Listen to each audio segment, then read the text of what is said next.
मस्ती zone TV cartoon कहानी। भुवनेश्वर नगर के पास एक छोटे से गांव में घिसवा नाम का एक अंधविश्वासी आदमी अपनी पत्नी सोनम और बेटे विक्रम के साथ रहता था। एक दिन घिसवा के दिमाग में पागलपन उठा कि हमारे घर में बहुत दिनों से कोई भी मेहमान नहीं आया है और मेहमान भगवान का रूप होता है। लगता है भगवान मुझसे नाराज हो गए हैं। अब मैं खाना तभी खाऊंगा जब तक घर में कोई मेहमान नहीं आ जाता।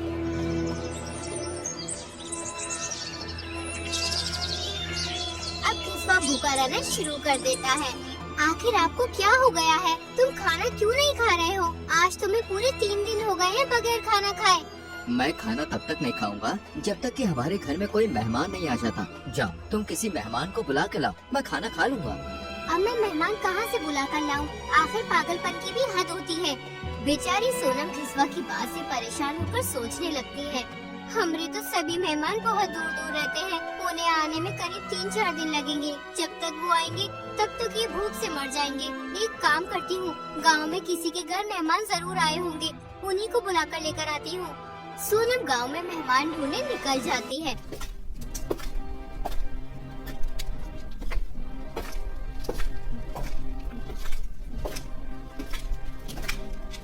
एक घर में उसे 2 मेहमान मिलते हैं। सोनम उस घर के मालिक से कहती है, भाई जी ये दोनों आपके मेहमान हैं?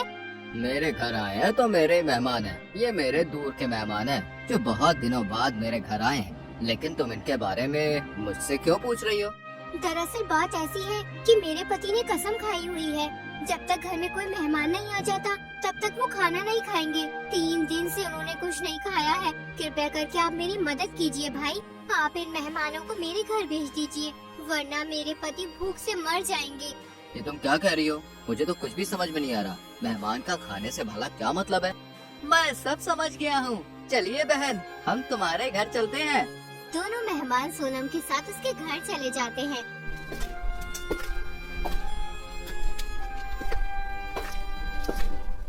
लो आ गए मेहमान, अब तो खाना खा लो। अरे ये कैसे मेहमान है? ना तो ये कोई मिठाई लाए हैं और ना ही कोई फल लाए हैं, खाली हाथ ही चले आए। ये मेहमान तो बहुत ही कंजूस मालूम होते हैं। तुम्हें बिल्कुल भी तमीज नहीं है। घर आए मेहमान से ऐसे बात करते हैं क्या? ये बेचारे इतनी दूर से चल के आए हैं तुम्हारे लिए। अच्छा ठीक है, अब नाराज मत हो। जा जल्दी से कुछ खाने के लिए ले आ। अब मुझसे भूख बर्दाश्त नहीं हो रही। क्यों भाइयों, तुम भी खाना खाओगे ना मेरे साथ? नहीं, हमें भूख नहीं है। तुम खाना खाओ, हम चलते हैं। अरे ऐसे कैसे चलते हैं? घर आए मेहमान को बगैर खाना खाए नहीं भेजना चाहिए, इसलिए तुम्हें खाना खाना ही होगा। मेहमान सोचते हैं ये कोई पागल आदमी है, अगर हम थोड़ी देर और यहाँ रुके तो ये हमें भी पागल कर देगा। इसलिए वो दोनों मेहमान घिसवा के घर से भाग जाते हैं। उतने में ही सोनम खाना लेकर आती है। अरे मेहमान तो भाग गए, अब इस खाने को कौन खाएगा? क्या मेहमान भाग गए? तुमने उन्हें भागने क्यों दिया? मैं इतनी मेहनत से उन्हें बुला कर लाई थी। मैं तो थक चुकी हूँ। बार बार तुम्हारे लिए मेहमान कहाँ से ढूंढ कर लेकर आऊँ? अरे सोनम, मेहमान ढूंढने की चीज थोड़ी है, वो तो खुद चल के आते हैं खुशी खुशी। सोनम सोचने लगती है, इस पागल आदमी का ये पागलपन आखिर कब खत्म होगा? मैं तो इससे परेशान आ चुकी हूँ। सोनम अपनी सहेली कविता के पास जाती है और उसे सारी बात बताती है। ये तो क्या कह रही है सोनम? तू तो बहुत बड़ी परेशानी में फंस चुकी है। तू एक काम कर, घिसवा भाई को हलवाई की दुकान पर भेजकर शक्कर के मेहमान मंगवा ले और फिर तू घिसवा भाई से कह देना ये मेहमान भी सचमुच के मेहमान के बराबर ही हैं। सोनम को शक्कर के मेहमान वाली बात बहुत अच्छी लगती है। सोनम जल्दी से अपने घर जाती है।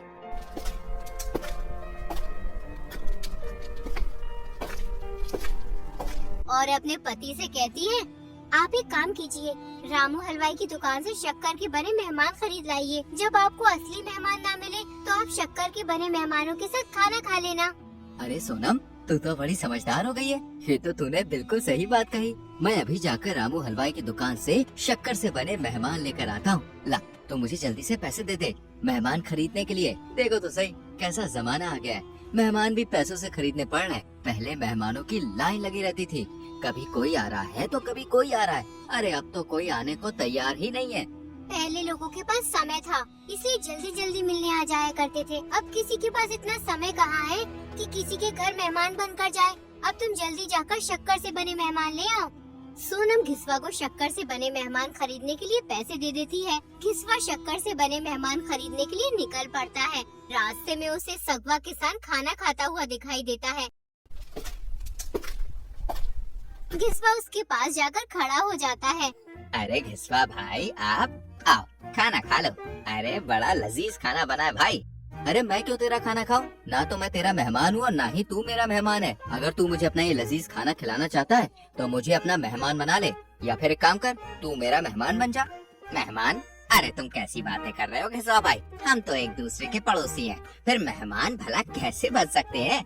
अरे बन सकते हैं, तू मुझे अपना जीजा बना ले, फिर हम दोनों एक दूसरे के मेहमान बन जाएंगे। उसके बाद मैं तेरा लजीज खाना खा लूंगा। घिसवा, तू ये कैसी बेहुदा बातें कर रहा है? कहीं तू पागल तो नहीं हो गया? एक तो मैं तुझे अपना खाना खिलाने के लिए कह रहा हूँ, ऊपर से तू कह रहा है कि मैं तुझे अपना जीजा बना लूं। रुक, मैं तुझे अभी बताता हूँ। सगवा घिसवा की खूब पिटाई करता है। फिर घिसवा वहाँ से चला जाता है। थोड़ी दूर चलने के बाद उसे सुरेश मिलता है, जो अपने घर में बैठा हुआ खाना खा रहा होता है। घिसवा उसके पास चला जाता है। अरे सुरेश भाई, खाना खा रहे हो, वो भी अकेले अकेले? ऐसा कुछ नहीं है घिसवा भाई, आओ तुम भी खा लो। अभी तुम्हारी भाभी ने गरम गरम खाना बनाया है, और जो मजा गरम खाना खाने में आता है वो ठंडे में नहीं आता। कह तो तुम सही रहे हो, लेकिन मैं तुम्हारा ये खाना नहीं खा सकता। क्यों भाई, तुम हमारा खाना क्यों नहीं खा सकते? हमारा खाना खाने में तुम्हें कोई परेशानी है? हाँ, क्योंकि मैं तुम्हारा मेहमान नहीं हूँ, इसलिए मैं तुम्हारा ये खाना नहीं खा सकता। अगर तुम चाहते हो कि मैं ये तुम्हारा खाना खाऊं, तो एक काम करो, तुम्हें मुझे अपना मेहमान बनाना पड़ेगा। मान ना मान, तू मेरा मेहमान? मैं तुझे अपना मेहमान क्यों बनाऊं? तू मेरा क्या लगता है? ना तो तू मेरा मामा है, ना ही तू मेरा मौसा है, फिर मैं तुझे अपना मेहमान क्यों बनाऊं? तो अब बना ले, ऐसा कर, तू मुझे अपना जीजा बना ले, फिर मैं तेरा मेहमान भी बन जाऊंगा और तेरा ये खाना भी खा लूंगा। घिसवा, ज़बान संभाल के बोल, तू ये क्या बकवास कर रहा है? तू जानता भी है कि तू ये क्या कह रहा है? अरे मैं बिल्कुल सही कह रहा हूँ, तू मुझे अपना जीजा बना ले, तभी मैं तेरा खाना खा सकता हूँ। अरे फिर जीजा साला, एक साथ खाना खाएंगे मेहमान बन के। अच्छा, एक तो मैं तुझे अपना खाना खिलाऊं, ऊपर से तुझे जीजा भी बनाऊं। रुक, मैं तुझे अभी अपना जीजा बनाता हूँ। सुरेश घिसवा की खूब पिटाई करता है, जिससे घिसवा के कहीं कहीं से कपड़े फट जाते हैं और चेहरे पर पिटाई के निशान भी पड़ जाते हैं। घिसवा किसी तरह सुरेश के घर से भागकर रामू हलवाई की दुकान पर पहुंच जाता है।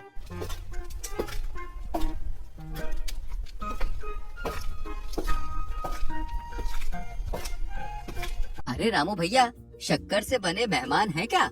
हाँ घिसवा भैया, शक्कर से बने मेहमान हैं, लेकिन मुझे आप एक बात बताइए, ये तुम्हारे चेहरे पे निशान किस चीज के हैं? और तुम्हारे कपड़े भी यार फटे फटे, ऐसा मालूम होता है जैसे किसी ने तुम्हारी खूब पिटाई की है।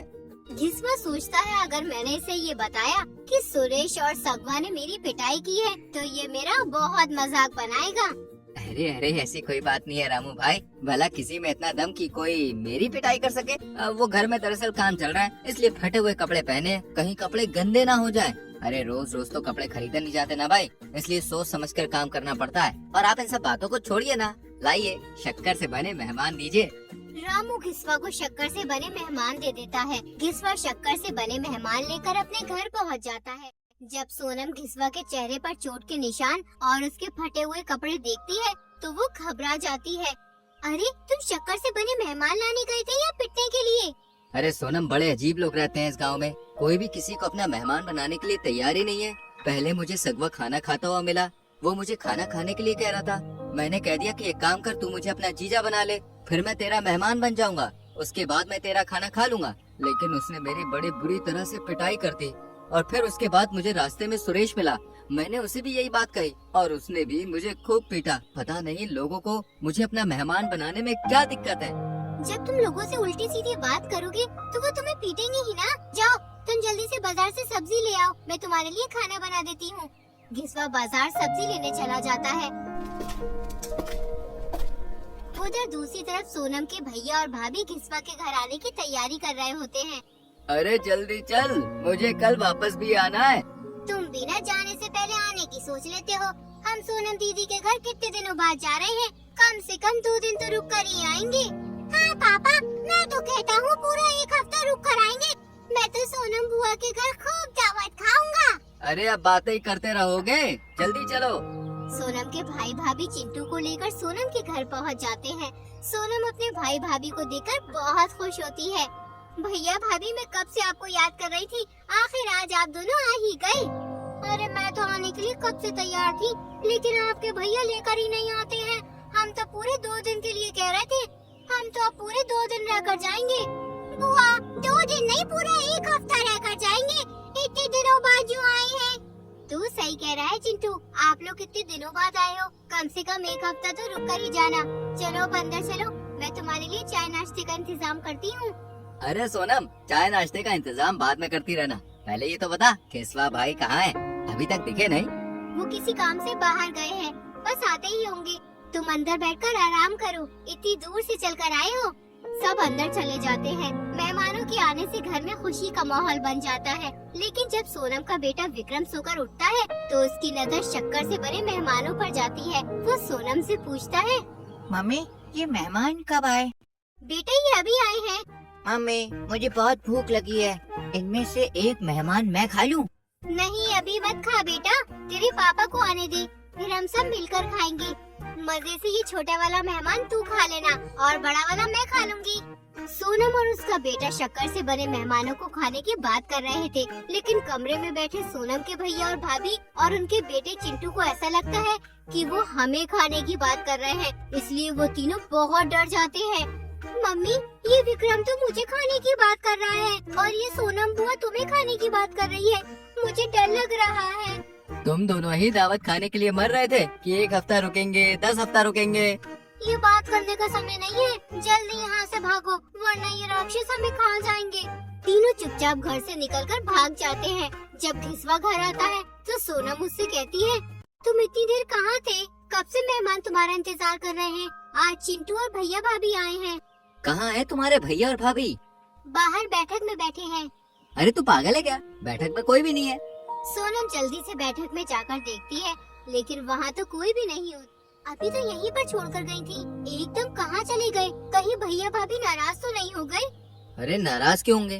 तूने उनसे कुछ कहा था क्या? मैंने तो उनसे कुछ नहीं कहा, मैं तो उनके लिए चाय नाश्ते का इंतजाम करने गई थी। तुम जल्दी चलो उन्हें ढूंढने, अभी ज्यादा दूर नहीं गए होंगे। सोनम और घिसवा मेहमानों को ढूंढने के लिए निकल जाते हैं। कुछ दूर चलने के बाद सोनम को भैया भाभी मिल जाते हैं। अरे भैया रुकिए, कहाँ जा रहे हैं? ये राक्षस तो हमारा पीछा कर रहे हैं, अब ये हमें नहीं छोड़ेंगे। हे भगवान हमारी मदद कर, इन राक्षसों से हमारा पीछा छुड़ा। मैं मरना नहीं चाहती, जल्दी भागो वरना ये हमें खा जाएंगे। उतने में ही सोनम और घिसवा उनके सामने आकर खड़े हो जाते हैं। सोनम के भैया और भाभी डर से कांपने लगते हैं।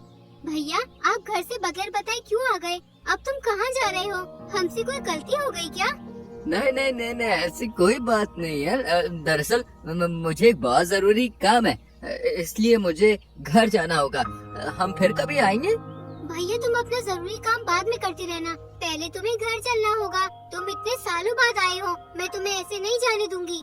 सोनम की बात सुनकर उसकी भाभी और भी ज्यादा डर जाती है। वो सोचती है अब ये हमें घर ले जाकर खा जाएंगे। मैं आप दोनों के हाथ जोड़ती हूँ, तुम्हारे पैर पड़ती हूँ, भगवान के वास्ते हमें छोड़ दीजिए, हमें मत खाइए। उसके बदले आपको जितने पैसे चाहिए हम दे देंगे, लेकिन हमें मत खाइए। सोनम, मैं तेरा भाई हूँ, तू अपने भाई को कैसे खाने के बारे में सोच सकती है? तू हमें माफ कर दे अगर हमसे कोई गलती हुई है, लेकिन हमें मत खा। ये बात सुनकर सोनम और घिसवा बहुत हैरान होते हैं। उनकी समझ में नहीं आ रहा था कि आखिर इन दोनों को क्या हो गया है। भैया आप कैसी बात कर रहे हैं? हम भला आपको क्यों खाएंगे? भैया आखिर क्या बात है जो तुम हमसे इतना डर रहे हो? सोनम के भैया और भाभी सारी बात बताते हैं। उनकी बात सुनकर सोनम और घिसवा हंसने लगते हैं। अरे भैया मैं और विक्रम आप तीनों को नहीं बल्कि शक्कर से बने मेहमानों को खाने की बात कर रहे थे। पता नहीं इन्हें क्या हो गया है, बगैर मेहमान के खाना ही नहीं खाते हैं। अब रोज रोज तो मेहमान नहीं आते हैं ना, इसलिए मैंने इनसे शक्कर के मेहमान मंगा लिए। देखा आपके पागलपन की वजह से भैया और भाभी का क्या हाल हो गया है। सोनम की बात सुनकर उसके भैया और भाभी खूब हंसते हैं और सोनम के घर पूरे 1 हफ्ते रुक कर जाते हैं।